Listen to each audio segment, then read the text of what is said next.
মানুষ হলো ডানা ছাড়া পাখির মতো, যখন যেখানে যেতে ইচ্ছা করবে উড়া উড়া চলে যাবেন, মনের ভিতর দিয়ে উড়া উড়া যাবেন, যেদিক দিয়ে উড়া যেতে তোমার ডানা টাকা কোনো কিছু লাগবে না। কথা হলো আমার অনেক দিন ধরে মনে হচ্ছিল ঢাকা যাবো ঢাকা যাবো ঢাকা যাবো, আসলে যাওয়া হচ্ছিল না। আজকে আমি আর মিমি আসছি স্টেশন ভিজিট করবার। অনেকেই করছে আপু শান্তাহারি স্টেশন আপনাকে ছাড়া খুব ফাঁকা ফাঁকা লাগছে, আপনি আর স্টেশনে আসেন না, হঠাৎ করে আপনার কি হলো? এখন কে বুঝাবে? আপু এখন অনেক কামে ব্যস্ত, কাজের মেয়ে রহিমা প্রো ম্যাক্স হয়ে গেছে, সেটা মনে হয় বুঝিচ্ছে না। যার জন্য আজকে আমি আর মিমি আসি শান্তাহারি স্টেশন, দুজন ঘুরবে ঘুরবে আসা কি মনে হলো চল চলা যাবো ঢাকা। এই আজ করতে কাল করতে আমাকে ঢাকা যাওয়া হয় না। তোমরাও বিশ্বাস করছি না তাই লয় যে আমার হাতে লাগেজ মাকেজ কোনো কিছু নাই। আর এটি আমি একটা ভিডিও বানাইছিল, যে ভিডিওটা প্রায় 3 লক্ষ ভিউ হয়েছে, আলহামদুলিল্লাহ, থ্যাংক ইউ সো মাচ। ওই তো দেখা পাচ্ছি অনেক লাগেজ লিয়ে আসিচ্ছে, তার মানে বুঝো আমার কথাটা সত্যি কিনা। এখন অনেকেই কবে আপু আপনার লাগেজ অনেক কিভাবে গোছালো?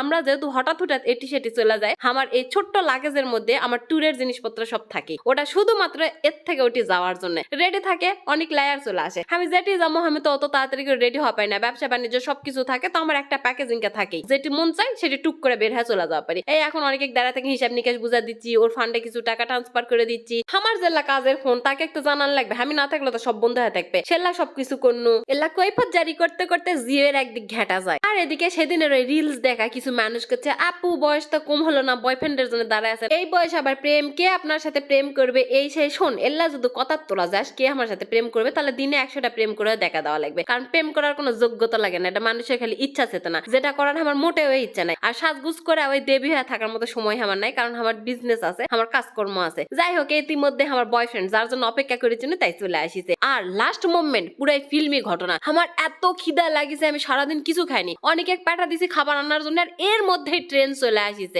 অনেক শুনেছে আমি না খেয়ে আছি সারাদিন, উইও কম্পিটিশন করে যেভাবেই হোক আমার জন্য খাবার জোগাড় করে লিয়ালছে, আর ট্রেন দিছে ছাড়া আমি ট্রেনের পিছনে দৌড়ামো না অনেকে খোঁজ করবো। এর মধ্যে বাংলা সিনেমার মতো অনেক দূর থেকে আপা, আমি বলেছি অনেক দাঁড়া আপা, আমি তোর জন্য খাবার আনতেছি, তুই কি আমি বেঁচে থাকি এক বেলাও না খেয়ে থাকতে দিব না বলে চলন্ত ট্রেনের মধ্যে হাত বেড়ে দিয়ে আমাকে খাবার দিয়ে চলে গেল আমার ভাই। আমার ফিল্ম এখানে শেষ হয়ে গেল। আর যে পরিমাণে খিদা লাগেছিল তাড়াতাড়ি করে খানো। আর যাওয়ার সময় দেখি আমাকে মালসুন কি সুন্দর করে ওয়াজ মাহফিলের জন্য গেট সাজাছে। দুঃখের বিষয় আমি এই ওয়াজ মাহফিলের থাকা পারবো না। এটা লিয়া অনেকে কছে আমি নাকি নাটক করে চলে যাচ্ছি ওয়াজ মাহফিলত না আসার জন্য। আর এটা নাটকের কি আছে, গ্রামের বাড়ি আমার পছন্দের জায়গা, আমি সবসময় আসি, আমার কি বিজনেস রিলেটেড কোনো কাম নাই, আমি এদিক ওদিক যাওয়া পারি না, তো তোমাকে কথা তোমাকে মুখত থিয়া দাও। আর ওঠার পর থেকে এটা ওটা সেটা খেতেই আসি। এর মধ্যে সাহাগুলা মনে হলে একটু যদি থামাতো, এক কাপ চা খেয়া নিলে খুব ভালো এনার্জি পানো হইনি। যাক, প্রেম যমুনার সামনে আমরা চলে আসনি, এটি তো ক্রসিং দিল না, মাই মুড়ি মাখা খুঁজিচ্ছুন, আমার তো মুড়ি ফেভারিট খাবার, কিন্তু মুড়ি আলা মামা নাই নাই নাই নাই নাই হুট করে কুটপে থাকা জানি হাজির হয়ে গেল ঠিক ট্রেন ছাড়ার কিছু মিনিট আগে। যাক, মুড়ির গল্পে আমরা পরে যাই। এটি নামার পরে মানুষজন আমাকে কেমন করে দেখিচ্ছিল, আমার মনে হচ্ছিল আমি আগের জন্মে বোধহয় ডাকাতে আসনু, তাই এরা এই জন্মে আমাকে রিমান্ডে লিছে। তারপরে এক একজনের এক এক প্রশ্ন, আপা আপনি কোথায় যাচ্ছেন, আপা আপনার ভিডিও দেখি, আপা আপনার এ দেখি সেই দেখি। আরে প্রশ্ন করবো ভালো কথা, এমন ভাবে তাকাবো না মনে হবে যে তোরকে বাড়িতে আমি ডাকাতে দিস না। ওই তো কোনো মুড়িওয়ালা মামাক দেখবে পাচ্ছি, সেই সময় মুড়ি লিয়াই আমরা দৌড়, মিমও দৌড়াচ্ছে আর পিছনে হ্যামিও দৌড়াচ্ছি, কিন্তু শুট কোনোভাবে মিস করা যাবে না যাবে না যাবে না। আর মিমকে অতি উৎসাহিত দেওয়ার জন্য আমি তো আছি, মিম তুমিই পারবে, আমি জানি তুমিই পারবে, তুমিই পারবে চলন্ত ট্রেনে মুড়ি নিয়ে উঠতে। আর এই যে প্রেম যমুনায় চলে আসছে, প্রেম যমুনা নাম দিয়েছে মিম, বলছে তুমি আমার সামনে কোনোভাবে শুধু যমুনা বলবে না আপু, প্রেম যমুনা বলবে।